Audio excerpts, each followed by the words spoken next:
আসসালামু আলাইকুম ভিউয়ার্স, সবাই কেমন আছেন? এই গরমে অবশ্যই ভালো থাকা খুবই কষ্টদায়ক। আমি গরমে তো বাসা থেকে বেরই হই না, চাই খুব দরকার ছাড়া। আজ একটা খুবই দরকারে বাসা থেকে বের হয়েছি। খুব বেশি দূরে না, বাসার খুব কাছেই একটা দোকানে যাওয়ার দরকার ছিল। তাই বের হয়ে হাঁটতে ইচ্ছা হলো না এই গরমের মধ্যে। রিক্সা নিলাম। রিক্সা নিতেই দেখি সামনে আমাদের সরকারিভাবে পানি ছিটানো গাড়ি যাচ্ছে, এবং এই পানিটা বাষ্প হয়ে বাতাসে গায়ে লাগতেছিল আর ঠান্ডা ঠান্ডা একটা ভাব লাগতেছিল। এটা আসলেই খুব আরামদায়ক শহরবাসীর জন্য। তারপর আমার কাজ শেষ করে বাসার কাছে আসলাম।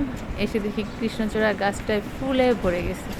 কৃষ্ণচূড়া গাছের নিচে এক তালওয়ালা মামা তাল বিক্রি করছে।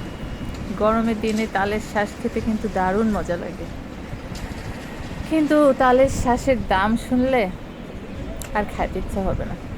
তারপরও যেহেতু বছরে একবার তালের শ্বাস খেতেই হয়, তাই কিনে ফেললাম, দামে চিন্তা করলাম না। তাছাড়া তালওয়ালা মামাও তো গরমে রোদে কষ্ট করে তালগুলো বিক্রি করছে, তাই কিনে বাসায় চলে এলাম এবং খেয়ে ফেললাম তালের শ্বাস। সবাই ভালো থাকবেন, বাই বাই।